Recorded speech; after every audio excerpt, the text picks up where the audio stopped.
Hello and welcome. My name's Fiona from Weekly Sewing Bee, and I'm just going to make some bunting. So, such a simple thing, and I'm sure all of us have thought, well, you know, I ought to do it. And I thought that maybe they wouldn't stick around after the Olympics, but yeah. Obviously it has, because it's still a huge thing. So what we're going to use today is we're going to use a poly cotton, and I'm going to use just two different types of fabric, two different patterns of fabric, and I'm going to do them alternate. And I've already made some bias binding out of this fabric. So I've got everything I need.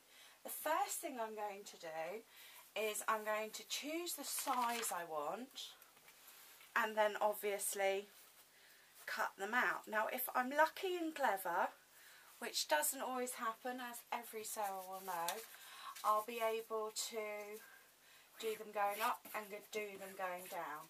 Okay, and I'm going to chance that it will look okay. Obviously there's a pattern to consider. So I'm going to get this cut out, and it literally is as simple as that. Hello there. And as we all know, the neater you're cutting out, the neater your end result will be. So if you do have one of those nice cutting boards, then yes, this would be a perfect job for it. Now one thing I'm going to make sure I do is I'm going to keep all my scraps well away, so that it doesn't get muddled up. Now, for the length of the bunting, it has to be the length of the bias binding. So if you know you need 4 metres or 5 yards of bunting, then start off with 5 metres of binding, and then you have to divide how you'd like them placed. Now I only have quite a small bit in my garden that I'd like to put the bunting on, so I'm going to do them right next to each other, but you can leave quite a significant space, and if you want to work out how much gap you want between, my recommendation is that you make a mark. I'm using post-it notes because they won't damage any table or anything. And then when I'm sewing along, I can just go, okay, I'm going to put the next one there, and then I'm going to put the next one there. And it really is up to you. You know, you can be as thorough as you like. You can use pins and measuring tapes or something. But that's the way I would do it.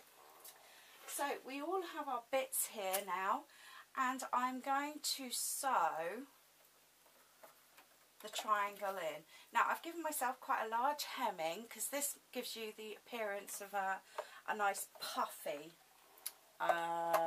triangle, so that's quite nice. Now my machine, the faster you go, the straighter it goes. So I know it seems a bit odd, doesn't it, that I put the welly down quite so much, and it literally is sew the triangles.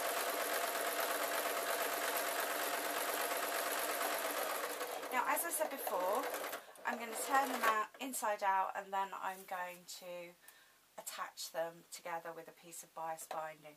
But I'm still going to do that couple of reverse stitches just to give it some strength.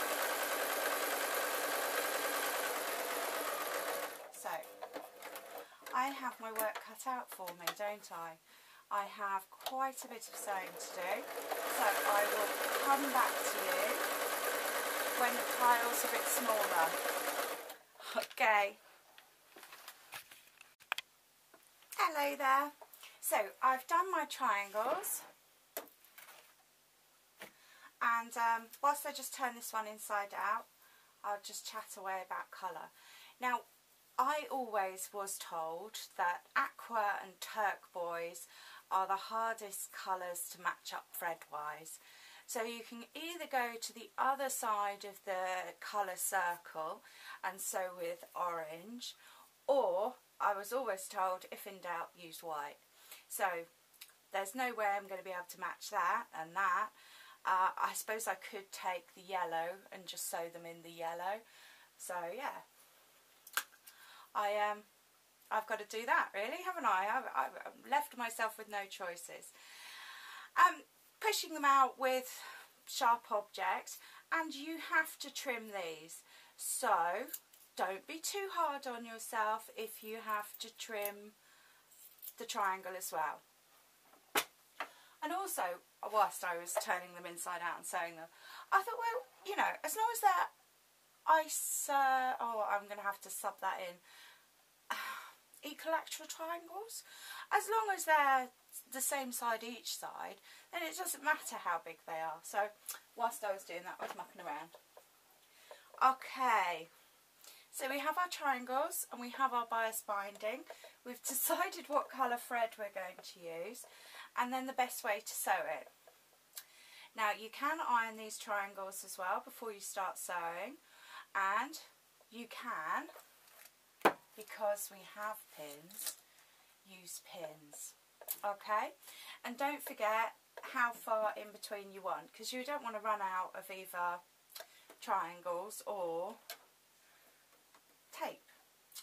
So what I was doing when I was doing those little ones is I literally just placed it under. Now, unless we're going to have an earthquake, they're going to stay there, aren't they? You know, they're pretty stay there. So I'm going to put a little bit where there's no triangles, because I want to be able to tie it up, and then I'm going to just sew my triangles.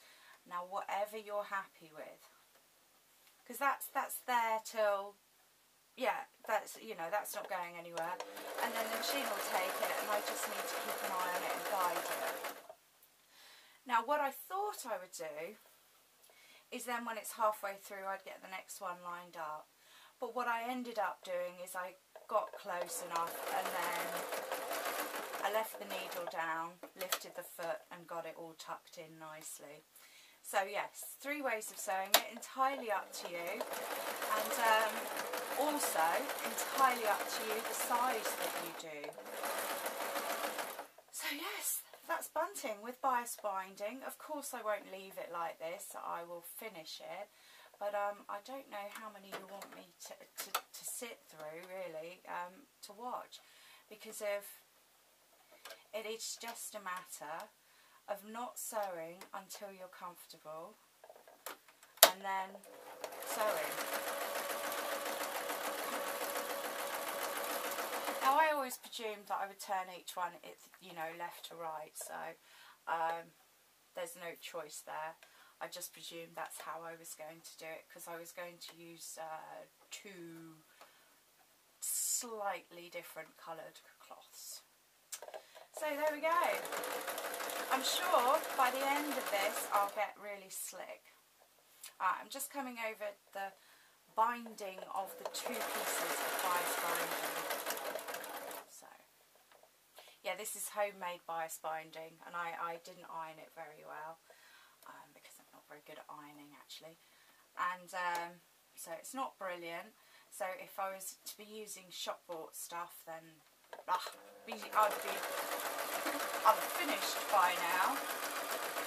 So lovely. Okay, I'll get those finished and then I'll switch back on. Thank you. Hello there. So I am finished. Well, nearly finished. Yeah, I suppose I could have accidentally dropped it on the floor and then I would be finished. So here we go, last one. And I don't know if I got quicker towards the end of placing them, but it's entirely up to you, whatever you're comfortable with. I am in the personal thought that if there's a chance you're going to ruin all your hard work towards the end, then I would use pins, because that's what you really don't want. Okay, so I've got the last one in and I'll just let the sewing machine sew this bit. Now ideally you would leave yourself a bit longer tags than that. Yes. So that you could tie it up. So, oh, I lean on the machine. There we are. We have bunting. Okay, hopefully in the print at the front, I'll be able to get it hanged up outside. So you'll be able to see it all in its glory. Okay, thank you ever so much for watching. My name's Fiona from Weekly Sewing Bee, and catch you again sometime. Please like, subscribe, please share. Thank you.